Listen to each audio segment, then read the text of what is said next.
بسم اللہ الرحمن الرحیم۔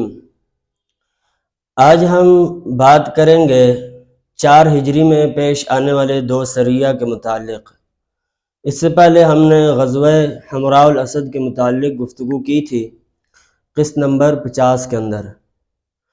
چنانچہ رسول اللہ صلی اللہ علیہ وسلم کو پتہ چلا یکم محرم الحرام کو 4 ہجری میں کہ طلحہ بن خویلد جو ہے وہ لوگوں کو جمع کر رہا ہے میرے مقابلے کے لیے۔ تو آپ صلی اللہ علیہ وسلم نے حضرت ابو سلمہ بن عبد الاسد رضی اللہ تعالیٰ عنہ کو تیار کیا اور ان کے ساتھ 150 صحابہ کرام کو تیار کیا، جس میں مہاجرین اور انصار دونوں شامل تھے، اور ان کو روانہ کیا کہ ان سے جا کر مقابلہ کریں۔ چنانچہ جس وقت طلحہ بن خویلد کو پتہ چلا کہ اس طرح قافلہ آ رہا ہے، اب میری خیر نہیں ہے، تو وہ وہاں سے منتشر ہو گئے اور بہت سارا مال غنیمت بھی اس جگہ سے ملا۔ خیر مال غنیمت اتنا زیادہ تھا کہ جس وقت صحابہ کرام واپس لوٹے تو خمس حصہ نکالنے کے بعد ہر ایک شخص کے حصے میں تقریباً 7 اونٹ جو ہیں اور بکریاں آئی تھی۔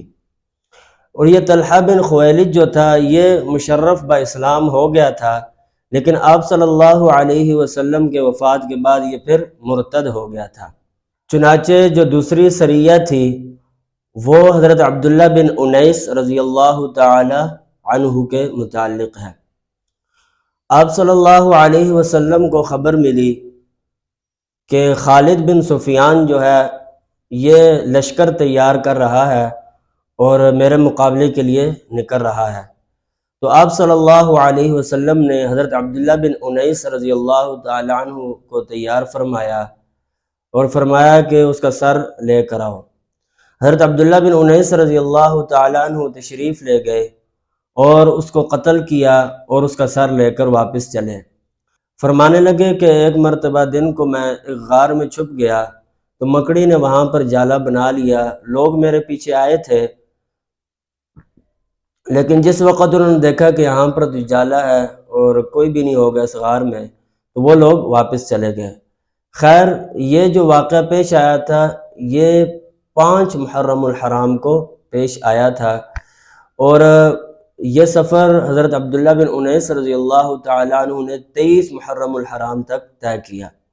جب سر لے کر واپس تشریف لائے تو آپ صلی اللہ علیہ وسلم نے دعا بھی دی اور ایک عصا انعام کے طور پر عطا فرمایا، اور فرمایا کہ یہ تمہارے لیے جنت میں چلنے کا ذریعہ ہے۔